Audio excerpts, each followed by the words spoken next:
ভারত তথা বিশ্বের ইতিহাস সম্পর্কে জানতে হলে একটা বিষয় আমাদের জানতেই হবে। যারা ভূগোল বিষয় নিয়ে গবেষণা করে তাদের ভূবিজ্ঞানী বা ভূতাত্ত্বিক বলে, অর্থাৎ তারা ভূগোল বিষয় নিয়ে গবেষণা করেন। কিন্তু যারা ইতিহাস বিষয় নিয়ে গবেষণা করেন তাদেরকে প্রত্নতাত্ত্বিক বলে। এই ভূতাত্ত্বিক আর প্রত্নতাত্ত্বিক ব্যাপারটা অনেক সময় সিমিলার মনে হতে পারে, মানে একই তো কাজ। উনিও ভূমি নিয়ে গবেষণা করছেন, ইনিও প্রত্নতাত্ত্বিক হিসাবে হয়তো কোথাও ভূমি খননের কাজ করছেন। দেখে সমান মনে হলেও দুটোর ক্ষেত্রে যথেষ্ট পার্থক্য রয়েছে। ভূবিজ্ঞানী বা ভূতাত্ত্বিকদের ক্ষেত্রে যে সমস্ত ফর্মুলা কাজ করে বা যে সমস্ত উপায়ে তাদের গবেষণা চলে, প্রত্নতাত্ত্বিকদের ক্ষেত্রে সেই ব্যাপারটি অনেকটাই আলাদা। ভূবিজ্ঞানীদের কোনো একটি তথ্য আরেকজন খুব সহজে ভেঙে ফেলতে পারে না বা অস্বীকার বা অমান্য করতে পারে না, কিন্তু প্রত্নতাত্ত্বিকদের গবেষণার বিষয় আলাদা হতেই পারে। হয়তো একজনের গবেষণার সঙ্গে অন্য একজনের গবেষণার মিল পাওয়া যাচ্ছে না। আমরা সবসময় চেষ্টা করব বিষয়ভিত্তিক ব্যাপারগুলো জেনে নেওয়ার, বুঝে নেওয়ার। যদি আমরা একবার বিষয়ভিত্তিক জিনিসগুলো বুঝে নিই, আজকের আলোচ্য বিষয় আর্য সভ্যতা বা আর্য সমাজ, এই ব্যাপারটা যদি আমি খুব ভালোভাবে বুঝে নিই, তাহলে এর ভিতর থেকে যে কোশ্চেনই আসুক না কেন সেই প্রশ্নের উত্তর কিন্তু আমি দিতে পারবো খুব সহজেই। আজকের আলোচ্য বিষয় হচ্ছে আর্য সভ্যতা, তাদের সমাজ ব্যবস্থা এবং দেবদেবতা সম্পর্কে। আজকে আমরা যদি এই আর্যদের কনসেপ্টটা ভালোভাবে বুঝে নিতে পারি, ভালোভাবে শিখে নিতে পারি, তাহলে এর ভেতর থেকে যে কোনো প্রশ্ন আসলে আমি কিন্তু সেই প্রশ্নের উত্তর দিতে পারবো। তাই আমরা চেষ্টা করছি বিষয়ভিত্তিক জিনিসগুলো নিয়ে আলোচনা করতে। যদি কোনো প্রশ্ন থাকে এই সাবজেক্ট বা এই বিষয়ের ওপরে, তাহলে অবশ্যই কমেন্ট বক্সে জানাতে হবে। চেষ্টা করব সেই প্রশ্নের উত্তর দেওয়ার। আমরা সব সময় চেষ্টা করব আমরা যেই সাবজেক্টেই আলোচনা করি না কেন, যেই টপিকেই আলোচনা করি না কেন, সেই টপিক আলোচনার শেষে সেই টপিক সম্পর্কিত যদি কিছু মাল্টিপল চয়েস টাইপ প্রশ্ন উত্তর সমেত দিয়ে দেওয়া যায়, তাহলে আমাদের জন্য সেটা অনেকটাই হেল্পফুল হবে। তাই ভিডিওটি না কেটে সম্পূর্ণ দেখার জন্য অনুরোধ করছি। আমি শুভ্র, আপনারা দেখছেন শুভ্রস একাডেমি। যেহেতু আমি প্রতিটি ভিডিওতে নিয়মিত সরকারি চাকরির বিজ্ঞাপনগুলি নিয়েই আলোচনা করি, তাই যদি চ্যানেলটি এখনও সাবস্ক্রাইব না করে থাকেন তাহলে অবশ্যই সাবস্ক্রাইব করে নেবেন। আর দেরি না করে চলুন আজকের টপিক শুরু করা যাক। ভারতবর্ষের ইতিহাসে আর্যদের আগমন একটি অত্যন্ত গুরুত্বপূর্ণ অধ্যায়, যা ভারতীয় সভ্যতা ও সংস্কৃতির ভিত্তি স্থাপন করেছিল। যদিও আর্যদের আদি বাসস্থান এবং ভারতবর্ষে তাদের আগমনের সঠিক সময়কাল নিয়ে ঐতিহাসিকদের মধ্যে বিতর্ক রয়েছে। যেমনটা আমি বললাম যে প্রত্নতাত্ত্বিকদের মতের মধ্যে প্রচুর অমিল থাকে, তবুও এটি অনস্বীকার্য যে তাদের আগমন এই উপমহাদেশের সামাজিক, ধর্মীয় এবং সাংস্কৃতিক জীবনে এক আমূল পরিবর্তন এনেছিল। বৈদিক সাহিত্যে, বিশেষ করে ঋগ্বেদ, আর্যদের জীবনযাপন, বিশ্বাস এবং সমাজের একটি সুস্পষ্ট চিত্র তুলে ধরে। ঋগ্বেদে আমরা যদি দেখি, ঋগ্বেদের মধ্যে বিভিন্ন দেব দেবতাদের মন্ত্র দ্বারা কিভাবে যজ্ঞাদি করতে হবে, কিভাবে সন্তুষ্ট করতে হবে, এ সমস্ত কিছুরও উল্লেখ পাওয়া যায়। আর্যদের আগমন ও আদি বাসস্থান। আর্যরা কারা ছিলেন এবং কোথা থেকে এসেছিলেন তা নিয়ে দীর্ঘকাল ধরে গবেষণা চলেছে। প্রচলিত ধারণা অনুযায়ী আর্যরা ছিলেন ইন্দো ইউরোপীয় ভাষাভাষী একটি জনগোষ্ঠী, যারা খ্রিস্টপূর্ব 1500 থেকে 500 অব্দের মধ্যে বিভিন্ন সময়ে মধ্য এশিয়া বা ইউরোপীয় স্টেপ অঞ্চল থেকে ভারতে প্রবেশ করেন। আর্য শব্দটি সংস্কৃতে নোবেল বা উচ্চবংশীয় অর্থে ব্যবহৃত হয়। অনেক ঐতিহাসিক বিশ্বাস করেন যে আর্যরা কয়েকটি তরঙ্গে ভারতে আসেন এবং স্থানীয় দ্রাবিড় ও অন্যান্য জনগোষ্ঠীগুলির সঙ্গে মিশে যান বা তাদের ওপর আধিপত্য বিস্তার করেন। অনেকে আবার আউট অফ ইন্ডিয়া তত্ত্বের ওপর জোর দেন, যেখানে আর্যদের ভারতবর্ষেরই আদি বাসিন্দা হিসাবে দেখানো হয়। তবে প্রত্নতাত্ত্বিক প্রমাণ এবং ভাষাগত বিশ্লেষণ সাধারণত বহিরাগত আর্য আগমন তত্ত্বকে সমর্থন করে। বৈদিক সভ্যতা, আর্যদের জীবনযাত্রা ও অর্থনীতি। আর্যরা প্রাথমিকভাবে যাযাবর পশুপালক ছিলেন। তাদের প্রধান সম্পদ ছিল গরু, যা তাদের অর্থনৈতিক ও সামাজিক অবস্থার পরিচয়ক ছিল। ঋগ্বেদে গরুর বহু উল্লেখ পাওয়া যায় এবং এটি বিনিময় প্রথার অন্যতম মাধ্যম হিসাবে ব্যবহৃত হতো। সময়ের সাথে সাথে তারাও কৃষিকাজ শুরু করে এবং স্থায়ী বসতি স্থাপন করতে শুরু করে। বিশেষ করে গঙ্গা, যমুনা, দোয়াব অঞ্চলগুলিতে তাদের কৃষিভিত্তিক সমাজের প্রসার ঘটে। যব, ধান, গম ছিল তাদের প্রধান ফসল। তাদের অর্থনীতি ছিল গ্রামীণ এবং স্বাবলম্বী। আর্যদের জীবনযাত্রা ছিল সরল প্রকৃতির। তারা কাঠ ও বাঁশ দিয়ে ঘর তৈরি করত। মৃৎশিল্প এবং বয়নশিল্পের প্রচলন ছিল। বস্ত্র তৈরির জন্য তারা পশমের ব্যবহার করত। ধাতুর ব্যবহারও তারা জানত। তামা ও ব্রোঞ্জের তৈরি সরঞ্জাম ও অস্ত্রশস্ত্রের প্রমাণ পাওয়া যায়। লোহার ব্যবহার পরবর্তী বৈদিক যুগে প্রসার লাভ করে। আর্যদের দেবদেবী ও ধর্মীয় বিশ্বাস। আর্যদের ধর্ম ছিল প্রকৃতি পূজা কেন্দ্রিক। তারা প্রকৃতিকে পূজা করত। প্রকৃতির বিভিন্ন শক্তি দেবদেবী রূপে কল্পনা করে তাদের পূজা করা হতো। ঋগ্বেদে এর প্রচুর প্রমাণ পাওয়া যায়, উল্লেখও রয়েছে। ইন্দ্র, যুদ্ধ, বজ্র ও বৃষ্টির দেবতা। ঋগ্বেদের প্রধান দেবতা এবং তিনি দুর্গ ধ্বংসকারী পুরন্দর নামে পরিচিত। অগ্নি, অগ্নিদেব যিনি মানুষ ও দেবতাদের মধ্যে সংযোগ স্থাপনকারী। যজ্ঞের মাধ্যমে দেবতাদের কাছে আহুতি পৌঁছানোর দায়িত্ব তার। বরুণ, জল, আকাশ ও নৈতিক শৃঙ্খলার দেবতা। সূর্য, সৌরশক্তি ও আলোর দেবতা। উষা, ভোরের দেবী। মরুদ্গণ, ঝড়ের দেবতা। সোম, একটি পবিত্র পানীয় এবং এর অধিষ্ঠাতা দেবতা। আর্যদের ধর্মীয় আচারের কেন্দ্রবিন্দু ছিল যজ্ঞ। যজ্ঞের মাধ্যমে দেবদেবীগণকে সন্তুষ্ট করা হতো এবং তাদের কাছে পার্থিব সুখ সম্পদ ও দীর্ঘায়ু প্রার্থনা করা হতো। যজ্ঞে বিভিন্ন মন্ত্র পাঠ করা হতো এবং অগ্নিতে ঘি, শস্য, অন্যান্য দ্রব্য আহুতি দেওয়া হতো। বৈদিক ঋষিগণ বা ঋষি এই মন্ত্রগুলি রচনা করতেন এবং যজ্ঞ পরিচালনা করতেন। এই ধর্মীয় বিশ্বাসগুলি পরবর্তীকালে হিন্দু ধর্মের ভিত্তি স্থাপন করে। এখান থেকে আমরা যতটা জানতে পারলাম, কিছুটা হলেও আমাদের একটা ধারণা এসছে যে আর্যরা কোথা থেকে এসছে, কিভাবে তারা জীবনযাপন করত ইত্যাদি। এখন দেখে নেব আর্যদের নাগরিক সমাজ ও বর্ণপ্রথা। আর্যদের সমাজ ছিল পিতৃতান্ত্রিক।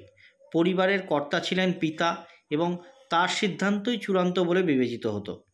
বেশ কয়েকটি পরিবার মিলে একটি গ্রাম গঠিত হতো এবং কয়েকটি গ্রাম নিয়ে গঠিত হতো বিশ। বেশ কয়েকটি বিশ মিলে গঠিত হতো জন, যা ছিল আর্যদের বৃহত্তম রাজনৈতিক একক। জনের প্রধান ছিলেন রাজা বা রাজন। রাজা উপজাতির প্রধান ছিলেন এবং মূলত যুদ্ধ পরিচালনায় নেতৃত্ব দিতেন। তার ক্ষমতা ছিল সীমিত এবং সভা ও সমিতি নামক দুটি পরিষদ দ্বারা নিয়ন্ত্রিত হতো। সভা ছিল বয়স্ক এবং অভিজ্ঞ ব্যক্তিদের পরিষদ আর সমিতি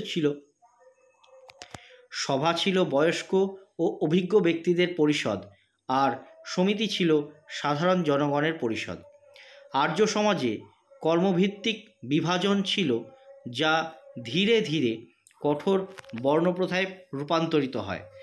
ঋগ্বেদের পুরুষ সূক্তে 4টি বর্ণের উল্লেখ পাওয়া যায়: ব্রাহ্মণ, পুরোহিত এবং শিক্ষক শ্রেণী, যারা ধর্মীয় আচার অনুষ্ঠান এবং জ্ঞান চর্চায় নিযুক্ত ছিলেন। ক্ষত্রিয়, যোদ্ধা এবং শাসক শ্রেণী, যারা সমাজকে রক্ষা করতেন। বৈশ্য, কৃষক, ব্যবসায়ী এবং কারিগর শ্রেণী, যারা অর্থনীতির চালিকা শক্তি ছিলেন। শূদ্র, শ্রমিক শ্রেণী, যারা উপরের তিনটি বর্ণের সেবা করত। প্রাথমিকভাবে এই বিভাজন কর্মভিত্তিক ছিল এবং পরিবর্তনশীল ছিল বলে মনে করা হয়, কিন্তু পরবর্তী বৈদিক যুগে এটি জন্মভিত্তিক হয়ে ওঠে এবং কঠোর বর্ণপ্রথা সমাজে প্রতিষ্ঠিত হয়, যা আজও ভারতীয় সমাজে প্রভাব ফেলে রেখেছে। নারীদের অবস্থান সম্মানজনক ছিল, তারা যজ্ঞে অংশ নিতে পারত এবং বিদ্বান নারীদেরও উল্লেখ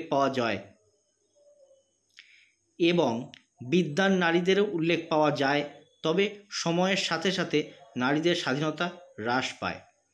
বৈদিক সাহিত্যে অবদান।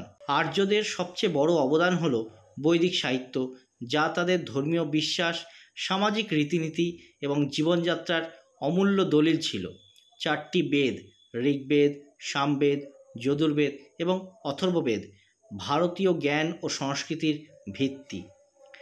ঋগ্বেদ প্রাচীনতম বেদ, যা স্তোত্র ও প্রার্থনার সংকলন। এটি আর্যদের ধর্মীয় চিন্তাভাবনা, দেবদেবী সম্পর্কে বিস্তারিত তথ্য দেয়। সামবেদ সঙ্গীতের বেদ, ঋগ্বেদের স্তোত্রগুলি গান আকারে পরিবেশনের জন্য সুরারোপিত। যজুর্বেদ যজ্ঞের নিয়মকানুন ও মন্ত্রের সংকলন। অথর্ববেদ জাদুবিদ্যা, চিকিৎসা এবং দৈনন্দিন জীবনের বিভিন্ন বিষয়ের ওপর রচিত। বেদ ছাড়াও ব্রাহ্মণ, আরণ্যক এবং উপনিষদগুলি বৈদিক সাহিত্যের গুরুত্বপূর্ণ অংশ। উপনিষদগুলি দার্শনিক আলোচনায় সমৃদ্ধ এবং আত্মার স্বরূপ, ব্রহ্ম এবং মোক্ষ ধারণার জন্ম দেয়, যা পরবর্তীকালে ভারতীয় দর্শনের মূল ভিত্তি হয়ে ওঠে। আর্যদের আগমন ভারতবর্ষের ইতিহাসে একটি যুগান্তকারী ঘটনা। তাদের সংস্কৃতি, ধর্মীয় বিশ্বাস, সামাজিক গঠন এবং সামাজিক সংগঠন এবং ভাষা ভারতীয় সভ্যতার অবিচ্ছেদ্য অংশ হয়ে উঠেছে। বৈদিক যুগ ভারতীয় সমাজের এক নতুন অধ্যায় সূচনা করেছিল, যেখানে ধর্ম, দর্শন এবং সামাজিক কাঠামো বিকাশের পথে পা বাড়িয়েছিল। আর্যদের জীবনযাপন, তাদের দেবদেবী এবং তাদের নাগরিক সমাজ শতাব্দীর পর শতাব্দী ধরে ভারতীয় সংস্কৃতির গভীরে প্রথিত হয়ে আছে এবং এর প্রভাব আজও সুস্পষ্ট। যদিও তাদের আগমন নিয়ে বিতর্ক থাকতে পারে, তবে ভারতীয় সভ্যতার গঠনে আর্যদের অবদান অনস্বীকার্য। আমরা আর্যদের ভারতবর্ষে আগমন, তাদের সামাজিক এবং ধর্মীয় জীবনযাপন সম্বন্ধে আলোচনা করলাম। এখন আমরা কিছু প্রশ্ন উত্তর দেখে নেব। এর মধ্যে থেকে যদি এক্সামে কিছু আসে তাহলে আমাদের যেন সেটা ভালোভাবে জানা থাকে। চলুন দেখে নিই। 1 নম্বর, আর্যরা প্রথম ভারতে এসে কোন অঞ্চলে বসতি স্থাপন করেছিল? ক পাঞ্জাব, খ বাংলা, গ দাক্ষিণাত্য, ঘ গুজরাট। সঠিক উত্তরটি হচ্ছে ক পাঞ্জাব। 2 নম্বর, ঋগ্বেদের প্রধান দেবতা কে ছিলেন?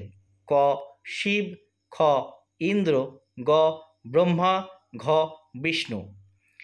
এই প্রশ্নটা আমরা আলোচনা করেছিলাম, অবশ্যই মনে থাকবে। সঠিক উত্তর খ ইন্দ্র। 3 নম্বর, আর্যদের প্রধান পেশা কী ছিল?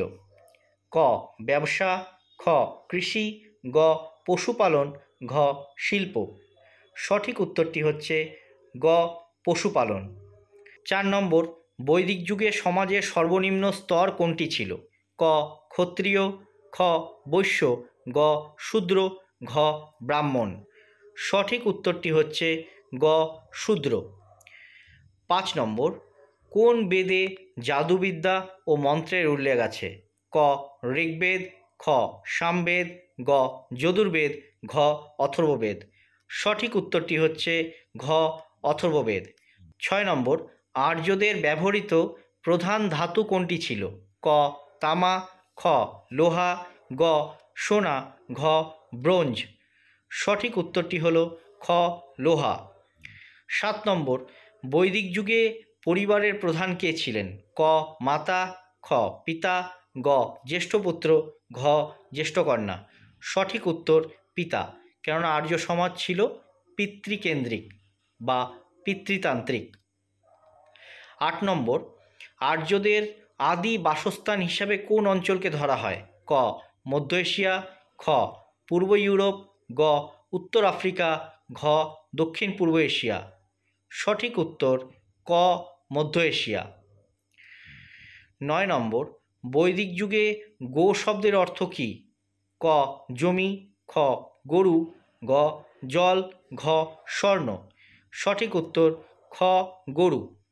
10 নম্বর, আর্যদের সমাজে সভা ও সমিতি কী ছিল? ক দেবতার নাম, খ প্রশাসনিক সংস্থা, গ গানের ধরন, ঘ যুদ্ধের অস্ত্র। সঠিক উত্তর খ প্রশাসনিক সংস্থা। 11 নম্বর, ঋগ্বেদে মোট কয়টি মণ্ডল আছে? ক 8টি, খ 10টি, গ 12টি, ঘ 15টি। সঠিক উত্তর হচ্ছে খ 10টি। 12 নম্বর, বৈদিক যুগে কোন নদীর উল্লেখ সর্বাধিক পাওয়া যায়? ক গঙ্গা, খ যমুনা, গ সিন্ধু, ঘ সরস্বতী। সঠিক উত্তর গ সিন্ধু। 13 নম্বর, আর্যরা মূলত কোন ধরনের জীবনযাপন করত? ক নগরকেন্দ্রিক, খ যাযাবর, গ স্থায়ী কৃষিভিত্তিক, ঘ মৎস্যজীবী। সঠিক উত্তর খ যাযাবর। 14 নম্বর, উপনিষদ কিসের অংশ? ক পুরাণ, খ বেদ, গ রামায়ণ, ঘ মহাভারত। সঠিক উত্তর খ বেদ। 15 নম্বর, বৈদিক যুগে বলি কী ছিল? ক এক ধরনের খেলা, খ স্বেচ্ছাসেবী কর, গ দেবতাকে উৎসর্গ, ঘ যুদ্ধের কৌশল। সঠিক উত্তরটি হচ্ছে খ স্বেচ্ছাসেবী কর।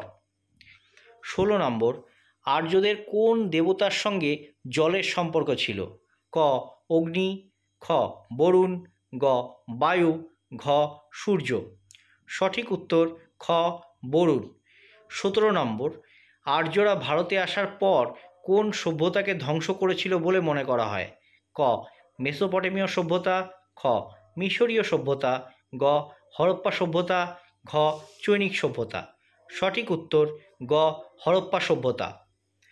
18 নম্বর, বৈদিক যুগে বর্ণপ্রথা কিসের ওপর ভিত্তি করে গড়ে উঠেছিল?